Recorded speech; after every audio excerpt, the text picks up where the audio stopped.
This is what a failed system looks like. A well-known sexual predator, okay, accused, is walking around free. വീണ്ടും ബസ്സുകളിൽ കയറിക്കൊണ്ട്. ഉളുപ്പില്ലാത്തൊരു വല്ലാത്തൊരു സാധനം സവാദെ അന്നെ സമ്മതിച്ചു പോയിട്ടോ. രണ്ടാമത്തെ കേസാ. ഒന്ന് മസ്താനി എന്ന ഈ ഒരു സ്ത്രീയെ ഒരു വൃത്തികെട്ട രീതിയിൽ വൃത്തികേട് കാണിച്ചിട്ട് അറസ്റ്റ് ചെയ്തതാണ്. രണ്ടാമത് വീണ്ടും മലപ്പുറം റൂട്ട് ബസ്സിൽ കയറിയിട്ട് ഒരു സ്ത്രീയെ വൃത്തികേട് കാണിച്ച് അതിലും അറസ്റ്റ് ചെയ്യപ്പെട്ടതാണ്. ഇവനെ ന്യായീകരിക്കാൻ ഇവനെ കൊണ്ട് തന്നെ കഴിയുള്ളൂ. ഇവൻ ഇപ്പോഴും ഫേസ്ബുക്കിലും ഇൻസ്റ്റാഗ്രാമിലൊക്കെ ഫോട്ടോസ് ഇടുക, അതിൽ നെഗറ്റീവ് കമന്റ് വരുമ്പോൾ അവൻ തന്നെ അത് ഡിലീറ്റ് ചെയ്ത് അവന്റെ പോസിറ്റീവ് കമന്റ് മാത്രം വെച്ചുകൊണ്ടിരിക്കുക എന്നുള്ളതാണ് ഏറ്റവും കൂടുതൽ തെറി തന്നെയാണ് ഇവന് കേട്ടോണ്ടിരിക്കുന്നത്. ഒരു ഉളുപ്പും ഉസിരും ഇല്ലാതെ വന്നിട്ട് വൃത്തികേട് കാണിച്ചിട്ട് വീണ്ടും ഇവൻ ന്യായീകരിക്കുന്നത്. മസ്താനിയിട്ട് ഈ ഒരു വീഡിയോന്റെ അടിയിലെ കമന്റും ഇവൻ ഭയങ്കര രസകരമായിട്ട് എഴുതി വെച്ചിട്ടുണ്ട് എന്നുള്ളതാണ്. എന്ത് ഊളയാണ് നോക്കിയേ. നമുക്ക് എന്തായാലും വീഡിയോ ഒന്ന് കാണാം. എന്റെ പൊന്നെ, ഭയങ്കര തൊലിക്കട്ടി തന്നെ അവന്. ബസ് കയറി കഷ്ടപ്പെട്ട് ജോലിക്ക് പോകാൻ നോക്കുന്ന ആ പാവം യുവാവിനെ ഞാൻ വീണ്ടും ഹണി ട്രാപ്പ് ചെയ്യാൻ നോക്കുവാണോ? ആണോ? അല്ല, ഞാൻ അത് കഴിഞ്ഞിട്ട് ബസ്സിൽ കയറിയിട്ടില്ല. ഞാനൊരു ബസ് ട്രോമയാണ് എനിക്ക് വയ്യ. 2 വട്ടം ഇതേ കാര്യത്തിന് 2 പെമ്പിള്ളേർ പറഞ്ഞ് ഇത്രയും വൈറലായൊരു സീനുണ്ടാക്കി. സവാദ് എന്നുള്ള പേര് എന്തിനാണ് ഇപ്പോൾ ആമ്പിള്ളേർ ഉപയോഗിക്കുന്നതെന്ന് എൻ്റെ അടുത്ത് പല പേര് പറഞ്ഞിട്ടുണ്ട്. അവനില്ലേ ട്രോമ? അവനിതൊന്നും ബാധകമല്ലേ? ഇത്രയും അന്തസ്സായിട്ട് വീണ്ടും ബസ്സുകൾ കയറി ഇങ്ങനെ നടക്കുക. എന്തായാലും തൃശ്ശൂർ ബസ് സ്റ്റാൻഡിൽ വെച്ചാണ് കാണുന്നതെന്ന് എൻ്റെ അടുത്ത് കുറേ പേര് മെസ്സേജ് പറയുന്നുണ്ട്. അപ്പോൾ തൃശ്ശൂർ ബസ് കയറാൻ പോകുന്ന കുട്ടികളും അമ്മമാരും ഒക്കെ സൂക്ഷിക്കുക. മാസ്കും വെച്ച് നടക്കുന്നുണ്ട്. കണ്ടാൽ അവനെ തിരിച്ചറിയണം. സേഫായിരിക്കുക. ഇവന്റെ ഈ ഒരു വൃത്തികെട്ട ഞരമ്പ് രോഗം ഉണ്ടല്ലോ, അത് ഭയങ്കര മൂർധാവിൽ അടിച്ചു കയറി നിൽക്കുന്ന ഒരു സാധനമാകാം. അതുകൊണ്ടാണല്ലോ ഇത്രമാത്രം നാണം കെട്ട് 2 കേസിലും അറസ്റ്റ് ചെയ്യപ്പെട്ട ഒരു വ്യക്തിയാണ്. ജാമ്യത്തിൽ ഇറങ്ങിയിട്ടാണ് നടക്കുന്നത്. നമ്മുടെ നിയമമൊക്കെ അടിപൊളിയാണ്. അതുകൊണ്ടാണ് എന്നുള്ളതാണ്. വിത്ത് എവിഡൻസ് ആണ് ആളെ പൊക്കിയിട്ടുള്ളത്. ആള് ജാമ്യത്തിൽ ഇറങ്ങിയ സമയത്ത് എന്റെ പൊന്നെ, എന്തായിരുന്നു ഇവിടെ മെൻസ് അസോസിയേഷന്റെ ഒക്കെ കാട്ടിക്കൂട്ടലുകൾ. വല്ലാത്തൊരവസ്ഥയായിരുന്നല്ലേ. 2023 ആദ്യ പ്രശ്നം സംഭവിക്കുന്നത്. 2 വർഷത്തിന് ശേഷം ഇപ്പൊ ഈ ഏകദേശം 5 മാസം മുമ്പ് ഈ വർഷം തന്നെ വേറൊരു കേസിൽ അറസ്റ്റ് ചെയ്തു. അടിപൊളിയാണ്. അന്നത്തെ ആ ഒരു കേസില്ലേ, നമുക്കത് കാണാം, ഒന്ന് ഓർത്തെടുക്കണം. നല്ലതാ. Can you stop doing that? No, can you stop doing that? ആളുടെ സിബ് തുറന്നിട്ട് കുറെ നേരം ആള് ഇവിടുത്തെ കുറച്ച് പനിയിപ്പിക്കുന്നത്. Are you okay? Is everything okay with you? Is your zip open? It's not. It's not. It's not. Are you sure it's not? Are you sure? His zip was open. ഇത്ര നേരമായിട്ട് is the zip open? Is the zip open? Zip open ആണ്. കുറെ നേരം he was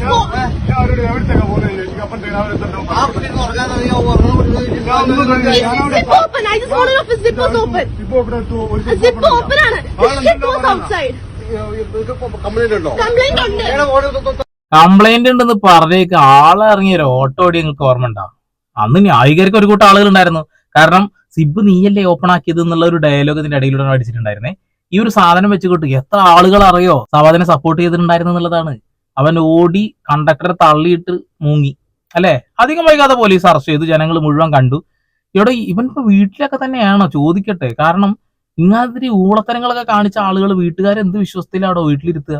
നാട്ടുകാർക്ക് വിശ്വാസം പോയിണ്ടാവും. എന്തായാലും ഇവന്റെ യഥാർത്ഥ നാട് എവിടെയാണോ എന്തിരോ. എന്തായാലും അന്ന് അറസ്റ്റ് ചെയ്തതിനു ശേഷം ഇവന് കിട്ടിയ സ്വീകരണം കൂടി ഒന്ന് കാണിച്ചു തരാം. അതിനുശേഷം ഈ മെൻസ് അസോസിയേഷനിൽ ഒന്ന് മൂഞ്ചണതും കാണിച്ചു തരാം.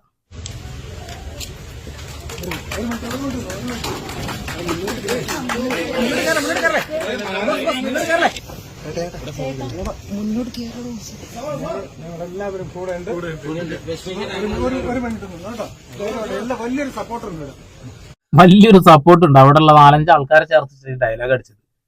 വല്ലാത്ത ആളുകളാണ് കേട്ടോ. ഒരു കാര്യം അറിയാതെ പൂർണ്ണമായും മനസ്സിലാക്കാതെ അതിലേക്കാണ് ചാടി. ഇവൻ 5 അത് കഴിഞ്ഞ് 2 കൊല്ലം കഴിഞ്ഞിട്ട് വീണ്ടും വൃത്തികേട് ചെയ്തിട്ടുണ്ടായിരുന്നത്. അപ്പൊ ഒന്നും ഇവരൊന്നും മിണ്ടിയില്ല. ആ ഒരു വാർത്ത, പുതിയ വാർത്ത ഒന്ന് കാണാം. KSRTC ബസ്സിൽ യുവതിക്ക് നേരെ ലൈംഗിക അതിക്രമം നടത്തിയ കേസിൽ സവാദ് വീണ്ടും അറസ്റ്റിൽ. മലപ്പുറത്തേക്കുള്ള KSRTC ബസ്സിൽ വെച്ചായിരുന്നു സവാദ് ലൈംഗിക അതിക്രമം നടത്തിയത്. 2023 സവാദ് സമാനമായ കേസിൽ അറസ്റ്റിലായിരുന്നു. സവാദ് ജയിലിൽ നിന്ന് ഇറങ്ങിയ സമയത്തേ പെട്ടെന്ന് എല്ലാവരും കൂടിയപ്പോ ആളങ്ങ് പേടിച്ച് പിന്നീട് മാലൊക്കെ ഇടുന്നു.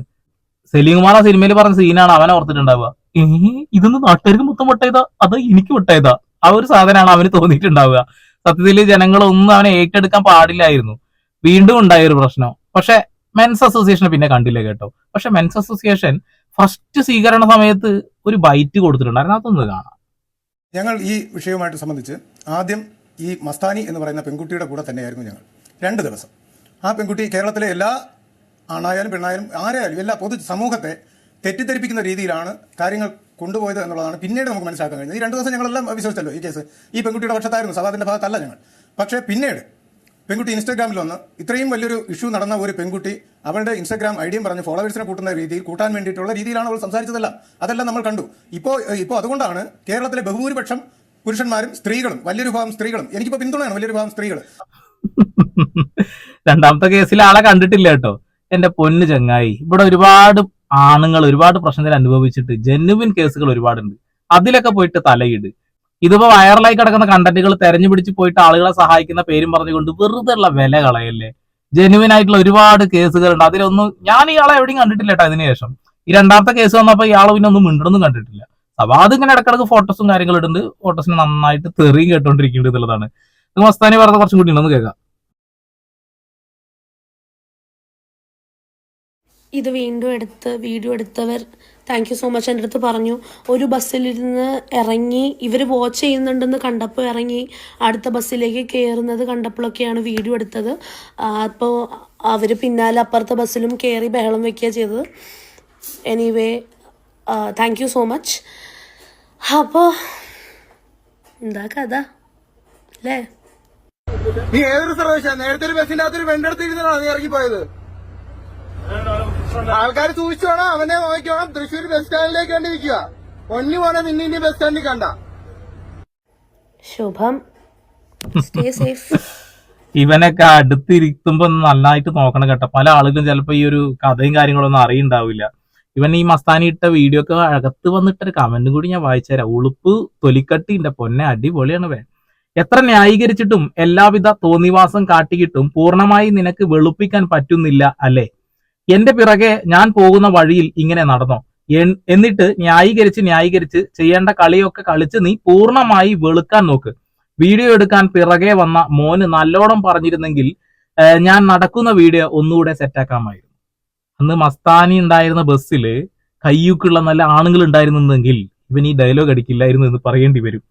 തെറി കേട്ട നീ വീണ്ടും എന്റെ പിറകെ വരുന്നത് സ്വാഭാവികം. നീ വിജയിക്കാൻ എന്ത് വൃത്തികേടും കാണിക്കും. നീ ചെയ്യേണ്ടതൊക്കെ ചെയ്യ്. നിനക്ക് വളരാൻ എന്റെ ചോര കുടിക്കാതെ പറ്റില്ലല്ലോ. നീ കളിക്ക് ഒടുക്കത്തെ കളി. എന്താണത് ലാലേട്ടന്റെ ഡയലോഗൊക്കെ അടിക്കുന്നത്? കൂള സ്വഭാവം വെച്ചിട്ടാണ് ഈ ഡയലോഗ് അടിക്കുന്നത്. എന്റെ കൂടെ എന്റെ പിറകിൽ നീ വരണം. ഞാൻ എവിടെയെങ്കിലും പോകുമ്പോൾ അറിയിക്കാം. അതായത് ഇവൻ കമന്റുകൾക്ക് മറുപടി കൊടുത്തുകൊണ്ടിരിക്കുന്നുണ്ട് കുറെ തെറികൾക്കൊക്കെ. അതിലിടെ ഇടയിലിടാണ്. എന്തിന് ഞാൻ ജോലി സ്ഥലത്തേക്ക് പോകുന്ന വീഡിയോ ഒരു ഡാഷ് മോൻ എടുത്തു, അതിനെന്താ? ഞാൻ എവിടെയും പോകാൻ പാടില്ലേ?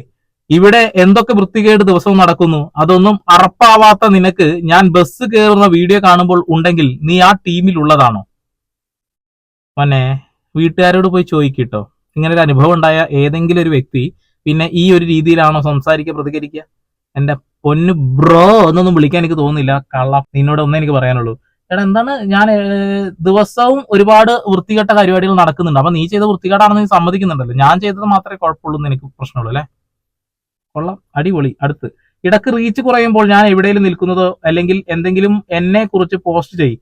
എന്റെ ചോരെ കുറിച്ച് നീ വളരുന്നുണ്ടല്ലോ. നീ നിന്റെ വിജയത്തിന് എന്ത് വൃത്തികേടും ചെയ്യും. കാരണം എന്നെ സീറ്റ് ചെയ്തിട്ട് എന്നേക്കാൾ തെറിവിളി കേട്ട നീ വിജയിക്കാൻ എന്ത് തോന്നിവാസവും കാണിക്കും. അതൊക്കെ നീ ചെയ്തിട്ടും നിന്റെ മനസാക്ഷി നീ തോറ്റുപോയേ എന്ന തോന്നൽ വരുമ്പോൾ നീ വീണ്ടും വരും. നീ ചെയ്യ്. കളിക്കുന്ന കളിയൊക്കെ കളി, ഒടുക്കത്തെ കളി. എന്ത് ആഡ് ചെയ്ത് കുറെ നേരമല്ലേ ഇതേ കമന്റ് തന്നെ അങ്ങോട്ടും ഇട്ട് മറിച്ച് ഇട്ടുകൊണ്ടിരിക്കുന്നത്. മസ്താനി തെറ്റുകാരിയാണെന്ന് പറഞ്ഞു. മസ്താനി അത്ര തെറി കേട്ടത്. തെറി കേട്ട മൊത്തം സവാദ നീയാണ്. ഇവിടെയുള്ള പൊതുസമൂഹം നിന്നെ കൃത്യമായിട്ട് മനസ്സിലാക്കി വെച്ചിട്ടുണ്ട്. 2 വാർത്തയാണ് വന്നിട്ടുള്ളത്. അങ്ങനെയാണെങ്കിൽ നീ തെളിവ് സഹിതം വീഡിയോ ചെയ്തിട്ട് ഞാൻ അതല്ല ചെയ്ത് ഇതല്ല ചെയ്തത് പറഞ്ഞിട്ടൊന്ന് വായോ, ന്യായീകരിക്കും. With evidence. രണ്ടാമത്തെ കേസാണ് ഞാൻ പറയുന്നത്. ഫസ്റ്റത്തെ കേസിൽ നീ ന്യായീകരിച്ച് മെഴുകിയിട്ടാകെ മൂഞ്ചി പോയത്. ഈ രണ്ടാമത്തെ കേസ് 5 മാസം മുമ്പ് വന്ന ആ കേസില്ലേ, അതൊന്നും നീ ന്യായീകരിക്കും. എന്നെ ചീറ്റ് ചെയ്തിട്ട് തെറി മുഴുവൻ കേട്ട നീ പക വീട്ടാനും നീ വിജയിക്കാൻ എന്നെ ട്രാപ്പ് ചെയ്യുന്നു എന്നൊക്കെ ഞാൻ പറഞ്ഞിട്ട് പലരും മനസ്സിലാക്കിയില്ല. നീ ഈ വീഡിയോ പോസ്റ്റ് ചെയ്ത് നന്നായി, താങ്ക് യു. എന്റെ പിറകിൽ തോറ്റുപോയ നീ വിജയിക്കാൻ നടക്കുന്നുണ്ട് എന്നതിനുള്ള ഏറ്റവും വലിയ തെളിവാണ് ഈ വീഡിയോ. ഈ വീഡിയോ പോസ്റ്റ് ചെയ്തപ്പോൾ ഒരുപാട് പേർ മെസ്സേജ് അയച്ചു, താങ്ക് യു, പിറകെ വാട്ട. എന്റെ പൊന്നു മോനെ, നിന്റെ കമന്റ് ബോക്സ് ഞാൻ കണ്ടതാ, അത്യാവശ്യം നല്ല തെറിയാണ് കേട്ടോണ്ടിരിക്കുന്നത്. അവക്കെ ഡിലീറ്റ് ചെയ്ത് കളഞ്ഞിട്ട് പതുക്കെ സ്കൂട്ടായതല്ലേ നീ. ഡയലോഗടിക്ക് ഒരു കുറവുമില്ല, വല്ലാത്ത മനുഷ്യനാണ്. വീണ്ടും അതേപോലെ ഇടക്ക് റീച്ച് കുറയുമ്പോൾ കണ്ടന്റ് ഇല്ലാതാകുമ്പോൾ എന്റെ ചൂര കുടിക്കാൻ വായോ, ആ തെറികൾ വിളി കേട്ട് നീ പക വീട്ടിയല്ലോ, എന്താ നീ പൂർണ്ണമായി വെളുക്കുന്നില്ല അല്ലേ? അങ്ങനെ കുറെ കമന്റുകൾ വന്നിട്ട് ഇവൻ ഇട്ടിട്ടുണ്ട് എന്നുള്ളതാണ്. ഇവന്റെ ഒരു സ്വഭാവം എന്താണെന്ന് ഇപ്പൊ മലയാളികൾ വ്യക്തമായി മനസ്സിലാക്കിയിട്ടുണ്ട് എന്നുള്ളതാണ്. ബസ്സുകളിൽ ഇങ്ങനെയുള്ള ഞരമ്പന്മാരെ കാണുമ്പോൾ ദയവ് ചെയ്ത് എന്റെ പൊന്നു മക്കൾ, ഈ KSRTC ബസ് എന്ന് പറഞ്ഞിട്ടുണ്ടെങ്കിൽ സ്ത്രീക്ക് വേറെ സീറ്റും കാര്യങ്ങളൊക്കെ ഉണ്ടെങ്കിൽ പോലും ബസ് സ്റ്റാൻഡിൽ നിന്ന് എടുക്കുമ്പോൾ സ്ത്രീകളുടെ സീറ്റ് സ്ത്രീകൾക്കും, പകുതി വെച്ച് കയറുമ്പോൾ സ്ത്രീകളുടെ സീറ്റ് എന്നുള്ള ഒരു കൺസെപ്റ്റ് ഒന്നുമില്ല. എന്നാൽ പോലും കൂട്ടത്തിലിരിക്കുന്ന ആളുകൾ എങ്ങനെയുള്ള ആളുകളാണെന്ന് നമുക്ക് അറിയില്ല. കയ്യിൽ മൊബൈൽ ഫോൺ കൃത്യമായി കരുതി വെക്കുക. ഇപ്പൊ KSRTC ബസ്സിൽ തന്നെ ഒരുപാട് വീഡിയോസ് ഇതുമായി ബന്ധപ്പെട്ട് വന്നിട്ടുണ്ട്. പല ആളുകൾക്കും നേരെ ഉണ്ടായ ലൈംഗിക അതിക്രമങ്ങൾ ഉടനെ തന്നെ ചൂണ്ടിക്കാണിക്കാറുണ്ട്. സവാദ് എന്ന് പറയുന്ന വ്യക്തി അന്ന് കാണിച്ചു കൂട്ടി നമ്മൾ കണ്ടതാ. ഓക്കെ, ഫസ്റ്റ് ചെയ്ത കേസ് ഇല്ലാത്തതാണ് എന്ന് തന്നെ താങ്കൾ പറഞ്ഞു വെക്കുന്നു, അതെങ്ങനെ തന്നെ കൂട്ടട്ടെ. എന്നാൽ രണ്ടാമത്തെ കേസിനെ കുറിച്ചുള്ള എക്സ്പ്ലനേഷൻ ഒന്നും കണ്ടില്ലല്ലോ. രണ്ടാമത്തെ വാർത്ത നിങ്ങൾ അല്ലെങ്കിൽ രണ്ടാമത്തെ കേസ് എന്താണ് ചെയ്തത് അതും കൂടി ജനങ്ങളെ അറിയിക്കുക. ജനങ്ങളെ അറിയിക്കുക എന്നുള്ള ഒരു കാര്യം ഉണ്ടല്ലോ. അല്ലെങ്കിൽ ഇപ്പൊ നിങ്ങൾ ഈ കമന്റിന് മറുപടി കൊടുക്കേണ്ട അല്ലെങ്കിൽ വീഡിയോക്ക് മറുപടി കൊടുക്കേണ്ട ആവശ്യമില്ലല്ലോ അല്ലെ. എന്തായാലും കൊള്ളാം ചേട്ടായി, ഞങ്ങളെല്ലാവരും വാർത്തയിൽ കണ്ട ഒരു കാര്യം സത്യമാണോ അല്ലേ എന്നുള്ളത് താങ്കളാണ് ഇനി തെളിയിക്കേണ്ടത്. ഞങ്ങൾക്ക് ഏകദേശം കാര്യങ്ങൾ മനസ്സിലായിട്ടുണ്ട്. അല്ലെങ്കിൽ മസ്താനി ഇങ്ങനെ ഒരു സാധനം ഷെയർ ചെയ്തപ്പോൾ അതിന്റെ അടിയിൽ വന്ന് കമന്റ് ഇടേണ്ട എന്ത് കാര്യമുള്ളത്? അത്ര ഞാൻ പറയുന്നുള്ളൂ. നിങ്ങളുടെ അഭിപ്രായങ്ങളൊക്കെ രേഖപ്പെടുത്തുക. വീണ്ടും വരെ പുതിയ അപ്ഡേഷൻ ആയിട്ട് അതിലേക്ക് സന്ദീപ് പോൾ സൈനിങ് ഓഫ്.